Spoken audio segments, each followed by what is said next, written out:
January 26, 1945.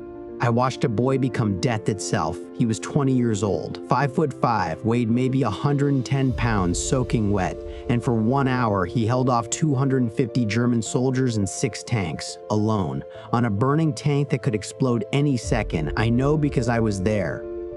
Hidden in those frozen woods, watching my best friend turn into something that was not quite human anymore.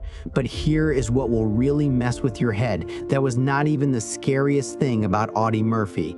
The scariest thing, what happened to him after he came home. This is the story nobody wanted you to hear. The one Hollywood covered up. The one the Army did not put in the history books. My name is Tommy Brennan. I served with Audie Murphy through hell itself. And I am going to tell you what really happened to the most decorated soldier in American history. If stories like this speak to you, do not forget to like this video and subscribe for more. Picture this. You are 12 years old. Your stomach hurts so bad from hunger you cannot stand up straight. Your little sister is crying because she has not eaten in 2 days.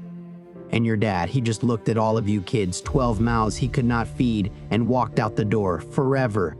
That was Audie in 1937. I met him first in 1943, but he told me about those days in Texas, how his mama, Josie, picked cotton for 50 cents a day. 50 cents to feed 12 kids. You know what Audie did? That skinny little kid grabbed his .22 rifle and went hunting. Not for fun, for survival. He told me something once that still gives me chills. He said, "Tommy, I learned to never miss a shot because every bullet cost money we did not have. And every miss meant my family went hungry. Remember that. It is going to matter later when I tell you about France. His mama worked herself to death, literally. Died of exhaustion and sickness when Audie was 16. Can you imagine? 16 years old, and now you are completely alone. Your dad is gone. Your mom is dead. Your little brothers and sisters are looking at you like you were supposed to know what to do. You know what he did? He put the 2 youngest in an orphanage, not because he did not love them, because he loved them too much to watch them starve. That decision haunted him forever. I mean, forever. Even after he became famous, even after he had money, he would wake up screaming their names. December 7, 1941, Pearl Harbor. Every red-blooded American boy wanted to fight. But when Audie walked into that Marine Corps office, you know what happened. The recruiter actually laughed. Out loud, in his face. "Son," he said, "we need men, not boys. Come back when you grow. Strike one." He tried the Navy. They took one look at him and said he was too small to even swab a deck. Too small to clean floors. Strike two. The paratroopers, forget it. They would not even give him the forms. Strike three. But here's where Audie did something brilliant, something that shows you the kind of mind he had. He found out the Army infantry was desperate. They were taking basically anyone breathing. So he got his sister to forge his birth certificate, said he was 18 instead of 17. When they weighed him, he wore his heaviest clothes, probably had rocks in his pockets. He made the minimum weight by maybe 2 pounds. The Army took him. Biggest mistake the Germans ever made was letting America take that angry, hungry kid from Texas and teach him how to kill. Basic training, Camp Wolters, Texas. All the other guys are complaining. The food is terrible. The beds are hard. The sergeants are mean. Audie?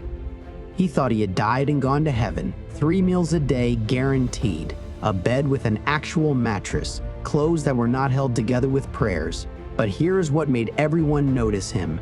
First day on the rifle range. The instructor is explaining how to aim, how to breathe, all that stuff. Audie picks up the M1 Garand, thing weighs almost as much as he does, and puts every shot in the bullseye. The instructor asks, "Where did you learn to shoot like that, Murphy?" Audie just shrugs. "Hungry family, Texas rabbits." You do the math. I met him in North Africa in 1943. Company B, 1st Battalion, 15th Infantry Regiment, 3rd Division. We called ourselves the Can-Do Division. By the time we were done, the Germans called us something else. They called us death dealers. Sicily was where I first saw what Audie really was. We are moving through this olive grove, beautiful morning, birds singing, then crack, Jimmy Patterson drops, blood everywhere, sniper, everyone hits the dirt. We are all trying to figure out where the shot came from. But Audie? He has already spotted the guy. This German sniper, probably trained for years, hidden perfect in a tree. Audie stands up, just stands up, in the open. The sniper fires and misses. Audie raises his rifle, takes one breath, and squeezes the trigger. One shot. The German falls 40 feet out of that tree. Sergeant asks him, "Murphy, how did you spot him so fast?" You know what he said? "Same way you spot a squirrel back home. You look for what does not belong." That night, I found him sitting alone, staring at nothing. I asked if he was okay. "I killed a man today, Tommy," he said. "He was probably somebody's son, maybe somebody's dad." "Yeah," I said, "but he was trying to kill us." He looked at me with these eyes that were already starting to change, already starting to go cold, and said, "I know. That is why I am not sorry." And that is what scares me. You want to know what hell looks like? It looks like Anzio, Italy, 1944. Picture this. We are stuck on this beachhead. The Germans have every inch zeroed in with artillery. You cannot move without shells falling. You cannot sleep without shells falling. You cannot even take a dump without shells falling. We went in with 235 men in our company. After 4 months, 30 of us left. 30. This is where Audie started to change, really change. His best friend, Laddie Tipton, great guy, always joking around, gets hit by artillery. Audie holds him while he dies. Laddie's last words, "Tell my mom I was not scared." Next day, another friend, Brandon, gets his face blown off. Literally blown off. Audie holds him too. Brandon cannot talk anymore, but his eyes are begging Audie to make it stop.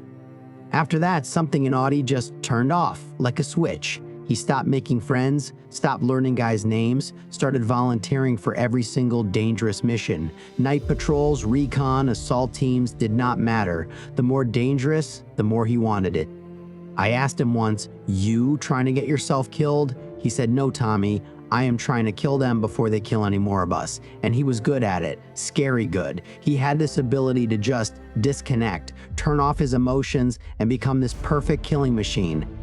He would crawl out at night alone and come back before dawn. Never said what he did out there, but the German patrols started disappearing. The guys started calling him baby because of his face. He still looked 15, but they said it with respect, with fear even. Because baby Murphy had become death itself. Okay, this is it, the day that made Audie Murphy a legend. But I am going to tell you what really happened, not the Hollywood version, the real version. January 26, 1945, the Colmar Pocket, France.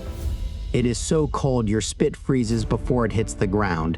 We are down to 19 men. 19. We are supposed to be a full company. Then we see them coming. 6 German tanks, 250 infantry. They are going to roll right over us. Our lieutenant is dead. Our sergeant is dead. Audie is in charge now. He looks at us, 18 scared, freezing kids, and makes a decision. "Fall back to the woods," he says. "Now." "What about you?" I ask. He does not answer, just starts walking toward this M10 tank destroyer that has been hit and is on fire. The thing is loaded with ammunition. Could explode any second. I am screaming at him to come back, but he climbs up on that burning death trap and gets behind the 50 caliber machine gun. What happened next, I still cannot believe it. For 1 hour, 60 minutes, Audie Murphy became something beyond human.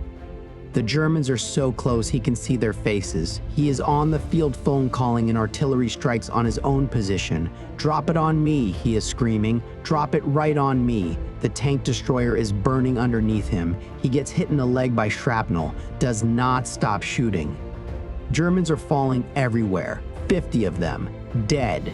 Here is the part nobody talks about. I was watching his face through my binoculars. He was not scared, he was not angry, he was empty, like his soul had left his body and all that remained was this perfect killing machine. When he finally ran out of ammunition, he climbed down, his uniform soaked in blood, German and his own, and led us in a counterattack. We pushed them back. We held the line.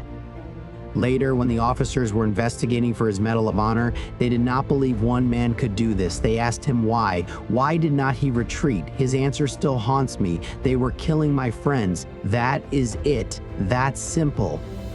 They were killing his friends, so he became death itself to stop them. I am 98 years old now. Most days I cannot remember what I had for breakfast, but I remember every detail of that day in France. Every shot Audie fired, every German who fell, every minute he stood on that burning tank. But more than that, I remember the boy he was before, the one who smiled, who made friends, who had hope.